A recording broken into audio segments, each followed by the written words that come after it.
Assalamualaikum warahmatullahi wabarakatuh. Salam sejahtera bagi kita semua. Perkenalkan, nama saya Afriani Setianingrum dengan nomor induk mahasiswa 231210025P dari program studi S1 Kesehatan Masyarakat Ali Jenjang semester 7 Universitas Kadar Bangsa dengan pendidikan budaya anti korupsi. Pada hari ini, Senin 4 November 2024, saya akan menjelaskan pencegahan dan pemberantasan korupsi melalui teori konstitusi Nusantara. Teori konstitusi Nusantara sebagai teori baru yang ditemukan dari hasil riset pada tahun 2016 di Malang, Provinsi Jawa Timur oleh Dr. Hendra Sudrajat, SHMH, sebagai peraih rekor muri Doktor Hukum Tata Negara termuda di Indonesia dengan cum laude pada tahun 2011 dan saat ini menjabat sebagai Direktur Rumantara Riset Institute dan Wakil Rektor Universitas Kadar Bangsa. Teori konstitusi Nusantara merupakan teori yang menjelaskan mengenai konstitusi dan peraturan perundang-undangan yang berlaku di masa lalu, yaitu pada masa Kerajaan dan Kesultanan Nusantara, dan berfungsi sebagai nilai dan keteladanan berkonstitusi dalam kehidupan berbangsa dan bernegara saat ini, termasuk untuk mencegah terjadinya korupsi yang sedang marak di Indonesia. Dalam teori konstitusi Nusantara memiliki bahasan yang berhubungan dengan mata kuliah pendidikan budaya anti korupsi, karena salah satu pembahasannya memiliki hubungan dengan penegakan hukum dalam mencegah dan memberantas korupsi. Adapun komponen teori konstitusi Nusantara atau teori Nusantaralism Constitution State of Culture sebagai berikut. Yang pertama, people's habits atau kebiasaan masyarakat. Pada masa kejayaan Nusantara, terdapat kehidupan masyarakat yang memiliki tradisi dan kebiasaan para pemimpin masyarakat di kala itu.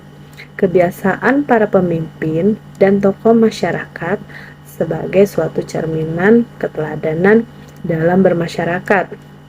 Keteladanan tersebut terlihat dalam perilaku dan tindakan yang diikuti oleh anggota kelompok masyarakat yang menjadi modal terbentuknya suatu masyarakat.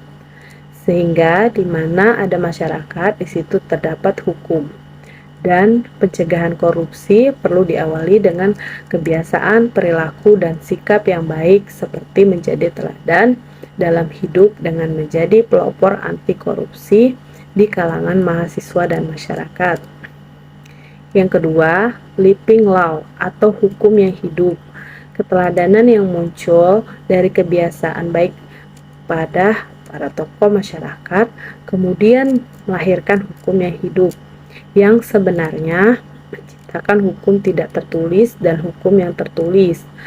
Terdapat banyak hukum yang hidup dalam masyarakat, khususnya bagi masyarakat adat yang ada di Indonesia. Hukum yang hidup ini menjadi tradisi dan adat istiadat masyarakat di Indonesia dan dijamin di dalam konstitusi.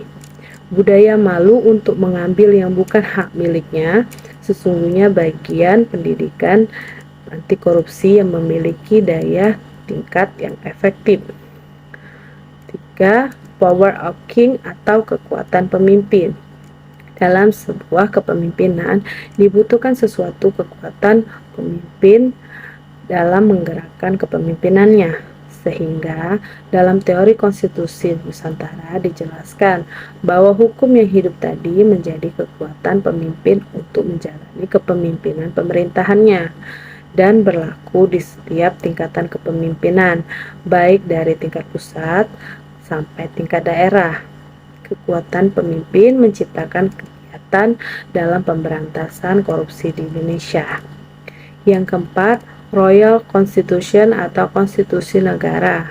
Teori konstitusi Nusantara menjelaskan poin penting dari suatu konstitusi adalah materi muatan konstitusi, sehingga konstitusi negara berfungsi untuk mengatur tatanan bernegara, termasuk untuk membatasi, mengawasi kekuasaan untuk tidak korup, mengatur distribusi kekuasaan negara agar tidak terjadi penyalahgunaan kewenangan negara.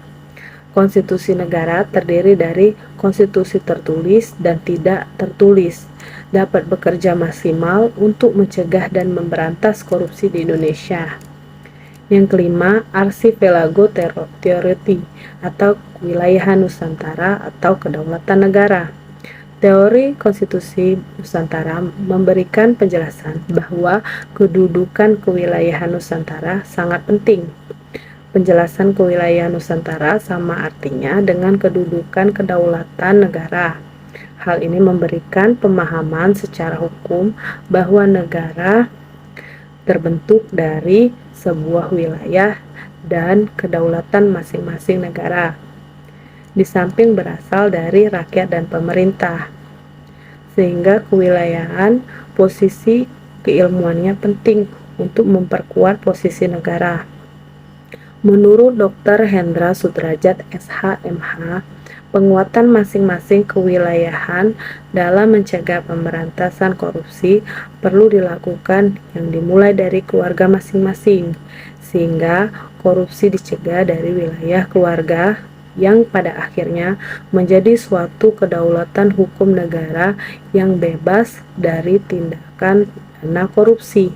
Di samping itu, dalam kajian kewilayahan, menurut Dr. Hendra Sudrajat SH.MH, bahwa KPK perlu dibentuk di tingkat provinsi dan kabupaten atau kota, mengingat maraknya korupsi di tingkat daerah.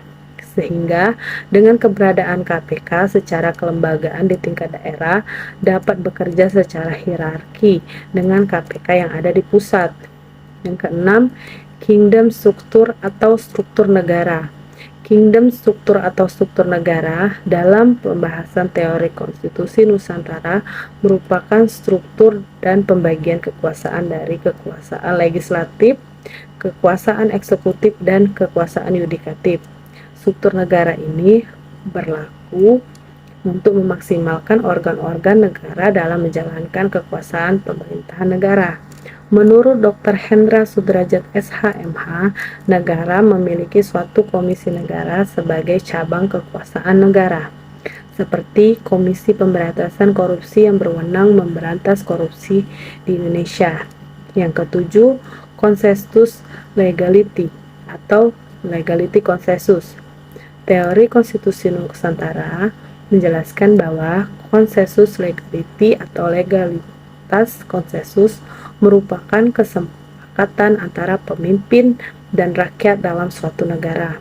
Menurut Dr. Hendra Sudrajat SH.MH, bahwa konsensus legality dalam teori konstitusi Nusantara pada pemberantasan korupsi adalah terbangunnya kesepakatan bersama berupa penguatan karakter, berupa integritas dan komitmen dalam memberantas korupsi.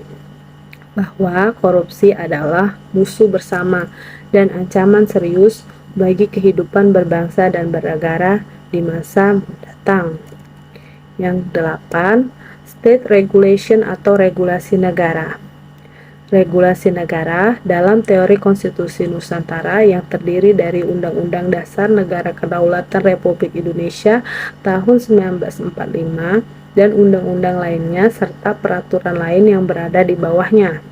Sehingga sebagai bagian dari kategori state regulation dalam kajian konstitusi Nusantara terdapat peraturan perundang-undangan yang berhubungan dengan pemberantasan korupsi, yaitu Undang-Undang Republik Indonesia tentang Pengadilan Tindak Pidana Korupsi dan Undang-Undang Republik Indonesia yang mengatur tentang Komisi Pemberantasan Korupsi. Kedepan, menurut Dr. Hendra Sudrajat SH.MH, dalam aspek state regulation atau regulasi negara, diperlukan peraturan daerah tentang pencegahan dan pemberantasan korupsi yang berlaku di masing-masing wilayah provinsi dan kabupaten atau kota di Indonesia. Kesembilan, value transformation atau transformasi nilai. Dr. Hendra Sudrajat SH.MH sebagai penemu teori konstitusi Nusantara selalu mengatakan bahwa Indonesia today and tomorrow is the reality of the archipelago in the past, yang artinya Indonesia hari ini dan esok adalah kenyataan Nusantara di masa lalu. Sehingga komponen terakhir teori konstitusi Nusantara menjelaskan value transformation atau transformasi nilai konstitusi Nusantara di masa lampau yang dapat dijadikan sebagai keteladanan dalam pencegahan dan pemberantasan korupsi di Indonesia.